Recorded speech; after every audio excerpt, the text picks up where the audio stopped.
Welcome to Gold Coast Insider, where we bring you business insights, stories, opportunities and forecasts from movers and shakers across the Gold Coast. I'm your host, Estella Rodiguero. I'm CEO of Regional Development Australia Gold Coast. My guest today is Karen Phillips. Karen's background spans 30 years of extensive commercial, corporate communication strategy and community experience. At just 14, she was one of the youngest delegates invited by the federal government to attend the country's first ever National Youth Conference. And at 15, Karen was honoured with an Australian Youth Citizen Award and has since lived by the belief that one idea can change the world through creating heart-to-heart connections. In 2018, Karen was awarded Gold Coast Citizen of the Year for services to the Gold Coast community. Karen has significant knowledge of the region's economic and industry development, tourism promotion, administration, project and community facilitation. And over the past 2 decades, she's served on numerous key community boards, including the Gold Coast Community Fund, ambassador for the Vinnies CEO Sleep Out. She is committed to women's leadership. Karen has specialised in the women's markets for 30 years, working with some of Australia's major organisations, and has developed key women's initiatives, including Women in Business Awards, leadership programs in cities and regional territories, Queensland Women in Business Summit, Women in Business UAE, which I'd love to talk to you a little bit more about, as well as youth initiatives, including Empowering Young Women's School Series and Impact Youth Summits. And if that's not enough, she's also an author of the best-selling International Women's Day Centennial book called Women's Words of Wisdom, Power and Passion. So it is my very big pleasure to be speaking with you today, Karen. I think our time's up. That's the longest intro ever. That's it. Let's go now. Isn't it? Well, it's wonderful to be here and share some time with you. Oh, look, wonderful to be chatting to you. I mean, I don't know how you fit it in. No, and frankly, I'm at a loss to know where do we start. So let's start at the very beginning. You are a local girl, like you're born and bred here. I am. Was born in Southport Hospital. I always joke and say bed 22. And I, for many years, actually would say to people, oh, don't worry, I've lived away, because there was the stigma about the Gold Coast and how people felt about it, and in comparison to, say, Sydney or Melbourne. Now the world has changed so much, thank goodness. You can proudly say I've lived here all my life, but I have lived away and had the opportunity of working overseas in a number of different countries and come back to call the Gold Coast home. It's where my family roots are, and certainly I think a really important part for all businesses is the power of connection.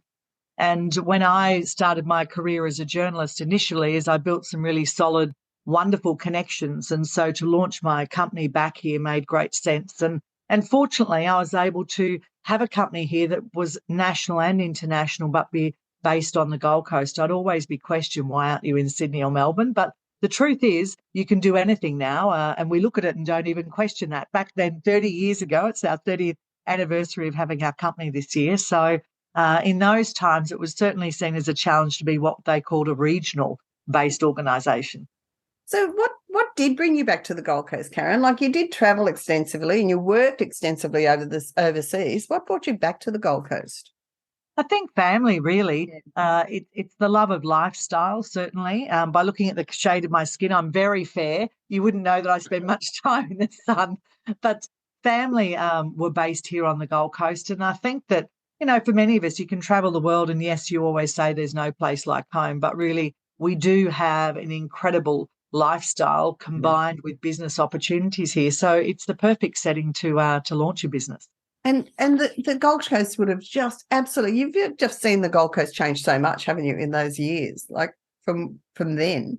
Yeah, absolutely. And when I came back to the Gold Coast, I really made a decision that to benefit greatly and to launch a business, you needed to look at where the Gold Coast was moving, and that was tourism at the time, particularly Daikyo, a Japanese group, had launched into the city. There was a lot of infrastructure changes. There were a lot of resorts being built, a lot of golf courses. And so I spent a lot of my earlier career in my business actually launching and working on hotels like Royal Pines Resort, the Sofitel, changing the Travelodge to Crown Plaza, working on golf courses such as Arundel Hills and Lakelands. Wow. So seeing some Yeah. really big changes across our city, but having that dynamic combination of residential, the golf club, and also hotels and resort style living. The Gold Coast was really Australia's #1 destination for that combination.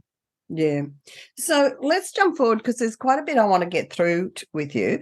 You've really taken on women in business, haven't you? Like it's been a driving force for quite a lot of years. And I'm going to say that I think that the Women in Business Awards themselves, which is a key pillar of the awards, is to showcase successful businesses and new opportunities for younger women.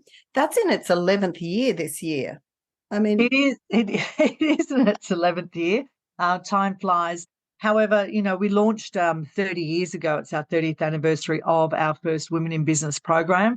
And during that time, I had the opportunity of really understanding what women required in a support way to help build their business, to grow their confidence, to develop a new skill set. And really, after doing 2 years of national surveys, the results still came in that having that self-satisfaction and awareness around perhaps being seen as an award winner or being part of an awards program is still the most effective way of celebrating, honouring and really championing women as such. Underpinning that is, though, you have a big mentoring program that supports these women through as well, don't you? Yeah, so the awards aren't actually just a one-stop shop, as in you turn up, you win your trophy and you head off into the distance and pop it on your wall. It's actually about a whole year's program, and that is involved for our women when they have mentoring opportunities. We have roundtable board lunches, we have media masterclasses, we have trips to regional Queensland. So there really is this development period as well that they go through, whether they're beginning their journey or they are a leading entrepreneur. It's a chance for them to meet like-minded women. We find that lots of our women actually work in pillars and they are more silos, and they don't have that opportunity of connecting with those other styles of women who are also going through similar phases and similar challenges. When they come together, a great thing happens, and that is there's this connectivity and an opportunity for them to develop and grow and also build bigger networks, really good safety mechanisms for them. So let's talk to women today predominantly, and what are the key issues facing, well, we'll talk women, but I guess it's facing everyone. And we're a resilient mob, aren't we? And we keep bouncing back. But how much longer can we do that? What is the alternative to keep doing that? Is there an alternative? Is that an issue? Well, I think it's an issue for everyone, particularly through the last number of years. How resilient can we be? How do we maintain that? And, 3 out of 4 women across Queensland in recent surveys say that they believe that they've actually experienced burnout in the last 12 months alone. And so how do we actually support that? And is it working less? Is it actually having techniques within the business forum which support us? And there's a new terminology that's just come out. It's kind of fairly fresh out of the stable, and that's becoming antifragile. And that's really, learning to thrive and focus in this era of disruption. What does that look like? And I think that maintaining at this galactic pace that we're all working at, or seem to be working towards, most of us, is that we're wanting to move beyond resilience. And so how do we do that? We can't keep being resilient forever. No. We have to be able to take time to breathe. And it's really changing our mindset into saying, well, how do we look at this in an anti-fragile way and see ourselves differently through mindset changes, through management changes? And that's not just for the leaders, but it's actually for everyone in an organisation and at home. No, it certainly is. And then that leads me to the changes in the work environment. I mean, now with, the working from home and that blended work environment, I personally see that I'm working all the time now. There's not a time when I'm just not at the office, and I'm forever looking at emails, even if I've got a week off. It's actually it's called leisure. It's called leisure. It's a new term that I heard in Dubai recently, and it's focused on that combining. You're so right, in this leisure time and business time, and how do we join the two together? And whether we'd like to or not, they naturally bleed into each other. I mean, let's face it, we're addicted to our mobile devices, and It's hard to put them down. And if you start looking at social media on holidays, you tend to hop in and just have a look at an email. Before you know it, you're in there for 3 hours. Yeah. So there is this new combination, and really it makes a lot of sense, is how do we travel? How do we get to live the lives we want to now that we've seen there are different styles of lives opposed to being 40 or 60 hours in the office every week? So how can we combine that? How can we actually travel, take a trip to the Gold Coast, for example, but actually get to do the work while we're here? So that combo of business and leisure has, we're going to hear a lot more about this in the coming years, particularly in a place like the Gold Coast. Yeah, actually, that's exactly right. So it's almost like the new way of tourism, a change to tourism. Yeah, it is a change to tourism. And I stayed in a hotel very recently, I won't name it, and they didn't have a desk in the hotel room. And I have to say, I changed hotels because sitting working on my bed for, yes, Yeah. I was on a holiday, but at the same time, I'm wanting to kind of pound that hour out every day. It actually provides a really great opportunity when you're traveling to say, I've done the work and now I can relax. Now I can take my leisure time, or I'll come back in and pump out an hour at 3 o'clock and then go back and have a walk on the beach, whatever that might look like. So, we need to consider this in all the different places that we stay and the experiences we have. We used to look at people in cafes and say they're trying to use free Wi-Fi. That's all right. But now we've had the realization that actually this is the way people live now. They sit in a cafe and it's not they're stealing the Wi-Fi. They're just enjoying the experience or not working from a traditional office as we used to know it. Now, there's another terminology I've heard branded around a little bit lately, and particularly with women, and I'm sure you've heard it, and it's the imposter syndrome. Look, this is alive and well. This is coming out. It's coming out so much when I interview women or when I'm talking to women, and to an extent, I guess I feel it sometimes as well. Look, it's. I think, frankly, I don't think it's only women. I think it's men as well. But certainly, it's a stigma around women. And when we're honest with ourselves, this imposter syndrome has affected us for indeed generations. And whether I'm speaking to young teenage women or I'm speaking to more mature women, there have been at some points in their lives or continually that imposter syndrome that affects us. And what does that mean? It actually means that we feel that we'll be caught out for not being as good as we say we are or not presenting as well as we truly are, that someone will catch us out in some way because we actually don't have any idea what we're doing, which from time to time is probably all of us. All of us, yeah, definitely. When you actually, though, analyse it and sit and walk a woman through, for example, what her concerns are around imposter syndrome or not actually having that true self-belief, as I like to call it, and you list it all out in a page and you bring it all back together, in actual fact, 9 times out of 10, they have no reason to feel like an imposter or to not be proud or confident around themselves. But confidence and burnout are the 2 key factors that are hindering women's advancement in the workforce. And not only in the workforce in what we might say a casual role or a mid-management role, but in fact our leaders as well. Through the awards, when we speak to our women about their financial position or advancing themselves into new opportunities or even looking at exporting, so many of those women year after year will tell us that they haven't gone to the bank to actually apply for funding or to any type of lender or to gain that financial support because they're worried they won't achieve success or they won't receive the funding, and they want to wait until they're 110% sure. And we explain to them that you're never 110% sure, and as long as you facts support your actual model and your focus, then there is every opportunity that you may be supported. But if you don't try, you won't get.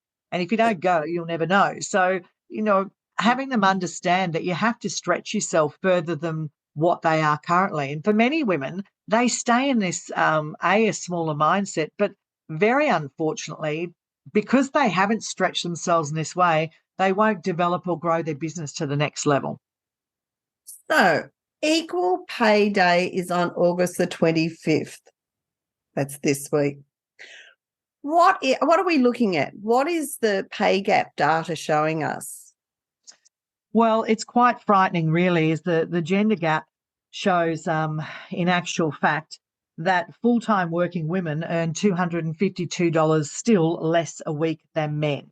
Right. And to really build that to the same, they need to work an extra 56 days to make up the difference. This is according to the Workplace Gender Equality Agency. And, when you hear these stats and, when you speak to most women, they'll say, no, I'm receiving the exact same pay as my counterpart being a male.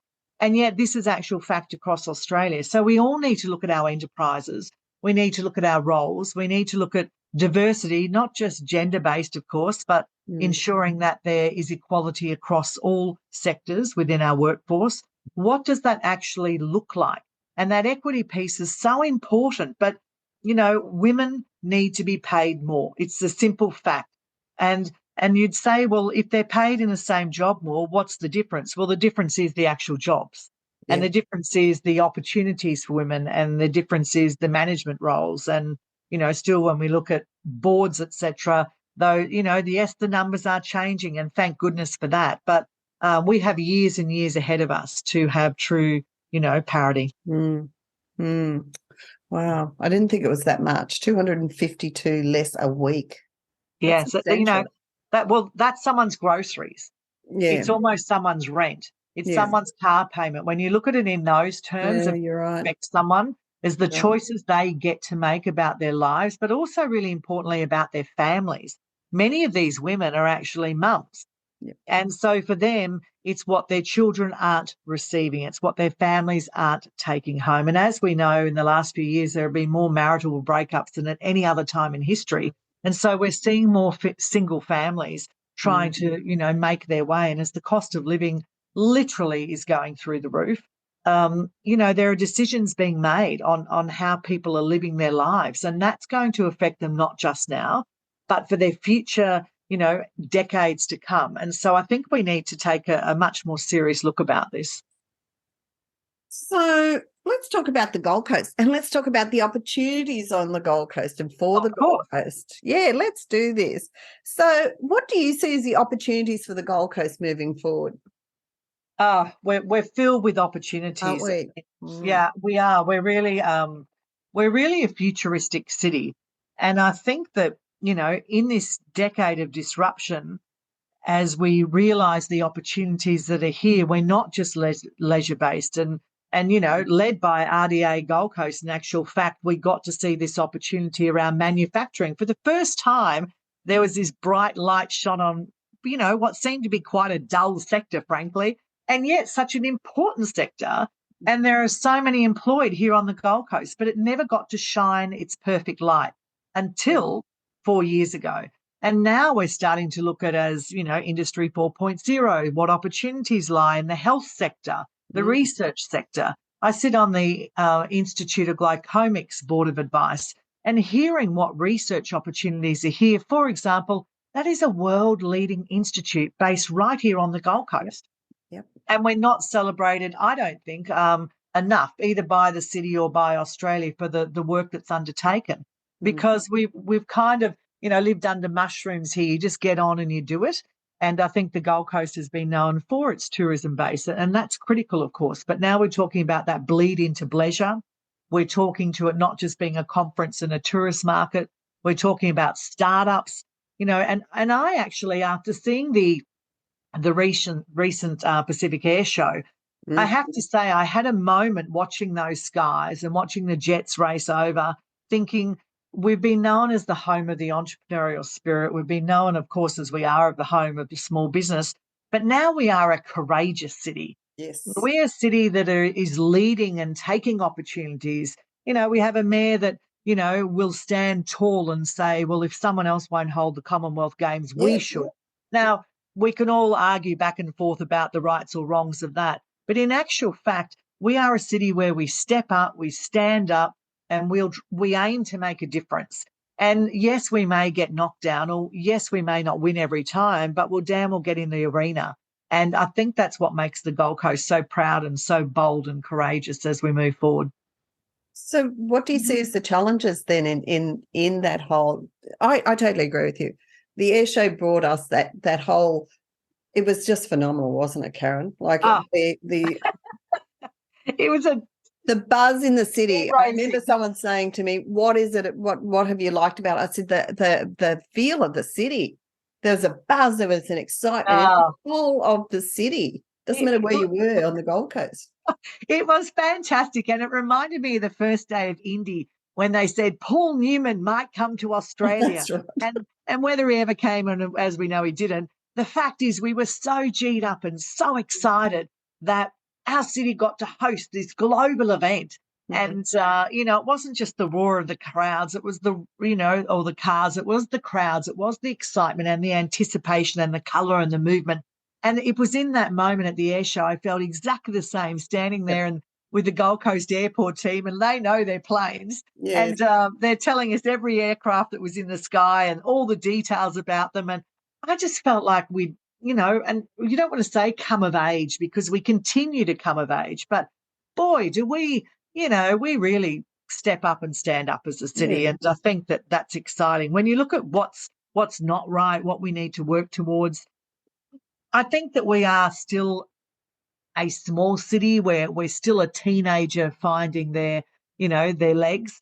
And I also think, having spent some time in Dubai in the last year and over 2 months, in fact, is that I've really taken a good look at where the world is moving to and perhaps some areas where we need to catch up. And I think this is it. We're on a global platform now. And whether you're a small or a large city, you are competing at a global level. And I think we cannot take that for granted, and we can't dismiss it saying it's okay for us. We're 14 hours away from the centre of the world. We've got time to catch up. We, in fact, don't. And we are competing at that level. And so, when we're heading over to global shows like Arab Health, we want the best in the business, but we are competing against the best in the business and the smartest minds and, the most advanced technology and AI. So we can't afford to take a breath and sit back. We have to compete. And that means actually traveling as well. It means taking a look through a different lens, through that entrepreneurial lens, and saying, what can I take back to the Gold Coast? What do we need to look at? And even how do I lead differently? This isn't just about AI. It's not just about tech. It's actually about personal development for us all as leaders. No, definitely. So how do we do that? Like, how do we step up to the plate? What do we need to do that, apart from expanding our horizons and looking at best practice model overseas? What does the Gold Coast, how do we need to evolve the Gold Coast in order to make it a player on the global stage? Well, I think we are a player on the global stage across so many different sectors now, from med tech the whole way through. Our Commonwealth Games is one of the greatest examples of management. I think that human resources and human capital is still key and critical. And I think that developing ourselves, this life-term learning, this, continual education piece is really important. And we have the best universities in the world, really, here on the Gold Coast. And they continue to win awards for being the best universities, the best place, the best lifestyle. So from our perspective, as we continue to grow, particularly, and I'm talking from the leadership piece here, we have to keep up as well. And that's about not sitting on our laurels and saying, well, we'll rely on the younger people in our teams to understand the tech or the AI. We have to continue to stretch ourselves. And I think through education, and now you don't necessarily have to travel to those conferences. A lot of them are offered online as well. Travel's more expensive than ever before, but there are ways to, expand your own horizons, even from your own dining room now. And I think that we have to continue to do that to really keep on par with the rest of the world. And of course, Women in Business Awards, things like that, actually highlight and support that the growth in all those industries as well. So it's being part of a larger community. It's being part of a larger business on the Gold Coast that support and enhance you as well, isn't it? Yeah, look, it's really important to have awards as well that are leading forward. We actually work with the councils, and for example, City of Gold Coast, we sit with them each and every year and talk about where are they moving to as a city, what is their hope and focus as part of their economic development, and then we launch awards in association with that. We've just launched a new award this year for women in export and international business, and the focus is to actually lead women into these opportunities as well. A very interesting thing happens when women win awards. Not all, but most of them. We continually receive phone calls and obviously updates from those who've been through the awards program, because we see them so regularly over the years. They become an award laureate, part of the alumni, and we do a lot of programs for the entire alumni, all free, of course, just to support them on their journey, thanks to our great partners. Is that once they've won an award, for an example, the lady, Courtney Scott, who won Employer of the Year 2021, she had 47 staff at that time.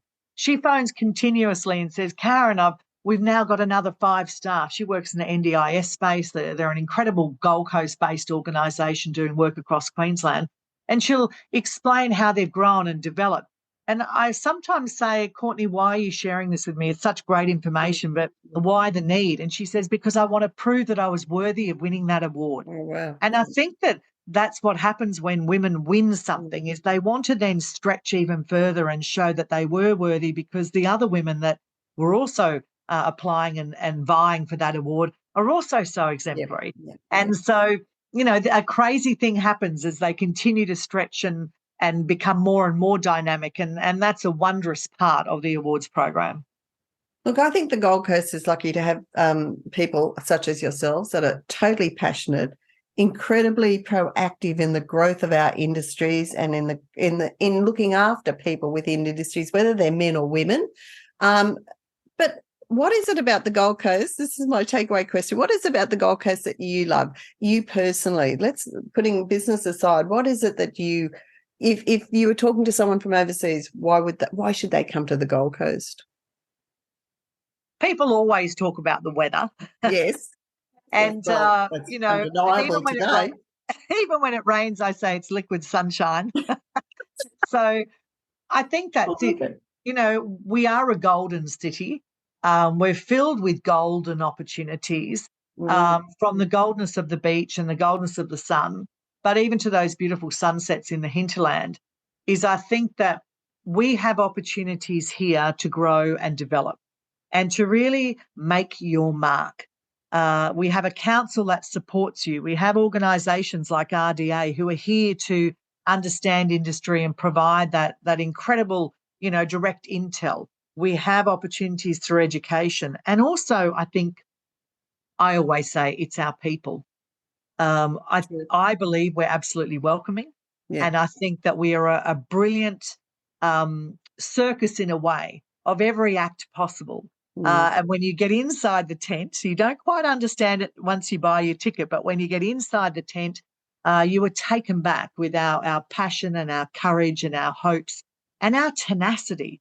Yeah. And in many ways, beyond resilience, we are anti-fragile. We keep on moving through. And that I'm most proud of that as a citizen of the Gold Coast. I'm most proud of it with the honour that I have. And I think we are a city that's committed to serving for the best of our people. And so why not?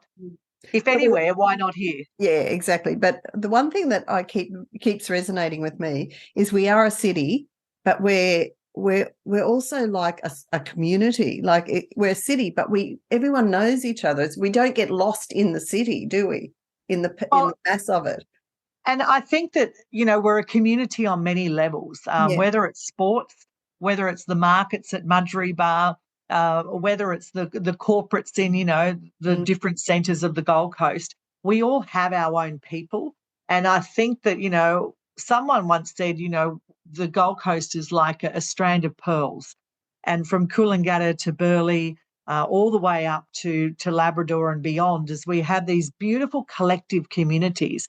And we've certainly got to see that in the last few years, where people really were only able to live really closely in those close-knit communities and that support piece there. But that's what I love. It doesn't matter where I go in our city. And having just been at the Bleach Festival, where we got the opportunity of being out in some farming areas at the back of Currumbin, I mean, how fantastic and what incredible communities they are. And so I think that, we all have our own bubbles, of course, but when we take ourselves out of our bubble and whether we head to the hinterland or we head down to Currumbin and we're down there in the waters, etc., is that people are happy here. Yeah, they are. Most of them, and for most of the time, because our city brings about happiness. And a Gold Coaster once told me they came here, their mum brought them here on the hope of a dream. And I think that's it. We are a city of dreams. We create them, we have opportunities, and when they don't work, we can rebuild them. And, blessed are we to live in such a great part of the world. Can't think of a better way to finish our interview. Thank you so much, Karen. It's been wonderful speaking with you today. Oh, it's been terrific, and love the podcast, love listening. And Thank you. Thank you for inviting me. Thanks for listening today. For a complete list of podcast episodes and transcripts, go to rdagoldcoast.org.au/podcasts. And don't forget to follow us on Facebook, LinkedIn, or Twitter.